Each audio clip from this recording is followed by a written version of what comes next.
This is Baggies View. Coming up, Chris Lepkowski gives us a story about Andy Slory, how close was Victor Moses to becoming a Baggie, and Graham Dorrans on Albion's automatic promotion hopes.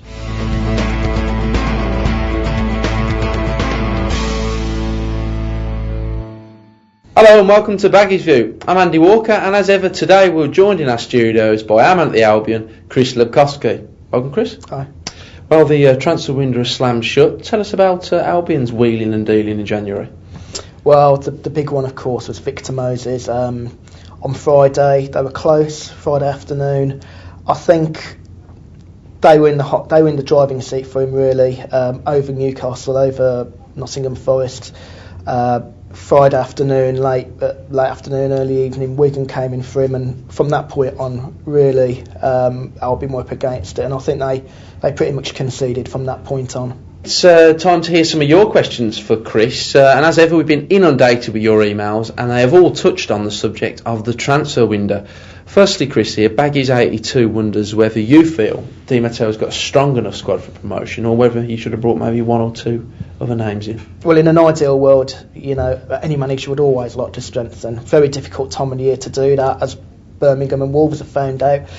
I'm a little bit surprised he's allowed two of his centre-halves to go, with no recall option on Leon Barnett, which, given that Matey is injury prone, Tamas is a fiery character, could pose problems. But Philippe will go, he'll get some football at Barnsley and come back hopefully a stronger player for it. And moving on, you touched on earlier on about Victor Moses. Bryn from Albury wants to know just how much of a blow missing out on Moses will be for the Baggies. We'll never know. I mean, clearly for this level he was ideal. Albion have got aspirations, Premier League football. Suspect he'll be good enough for that level, but once Wigan or any Premier League club became involved, it was going to be very difficult for Albion. They've got Andwale Slory in. We don't know how good he is. We don't know what his pedigree is like. He's done okay. He's played for Holland before, so the potential is clearly there, and it's wait and see now. Of course, the transfer window is slammed shut now, so the talking stops, and it's back to the bread and butter of the league. Blackpool away tonight, followed by Plymouth on Saturday. It's some running days, isn't it? Yeah, it's a bit of mileage there. Blackpool haven't been too great at home recently, so Albion have got a chance there. They're actually stopping up. They're not coming back to the Midlands before they play Plymouth, so they'll get a good couple of days of training in rather than spending it all on a coach, going there, back and everywhere. Two big games, and given Albion's away record, a good opportunity for them. Okay, and following the victory over Sheffield United on Saturday, we caught up with midfielder Graham Dorrans and asked him about Albion's hopes of automatic promotion this season.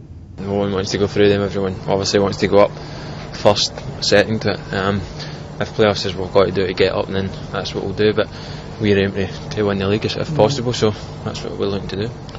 Yeah, I think it might be tight. I mean, Forest were on a great run, as you know, and obviously they lost that today, and Newcastle are up there as well, and you've got ourselves. But teams like this, they'll be looking to catch the three that are up there, as well as people chasing at Cardiff, Swansea, teams that are in and around us. But hopefully we can just kick on, and as I said, we'll concentrate on our own performance, and hopefully we can get the points in, and hopefully push away for the teams that are chasing us and get in front of Forest and Newcastle.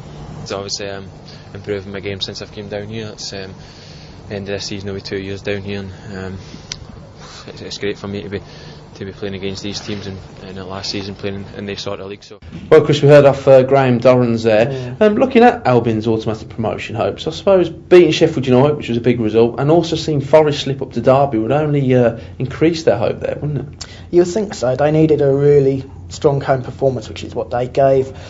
Be interesting to see how Forest react, really. They've got players who maybe haven't necessarily been in this position before. Pressure will creep in. Albion, if they were to get a win or draw, would put even more pressure on Forest and Newcastle at the top. Albion are in a position where maybe the pressure's off them a little bit, and they can come up and overtake the two. It certainly should be an interesting running. Yeah. Thanks for joining us today, Chris. And thank you for joining us as well. As I said earlier, it's Blackpool and Plymouth up next for Albion, and we'll be back the same time next week. Thanks for watching, and we'll see you then.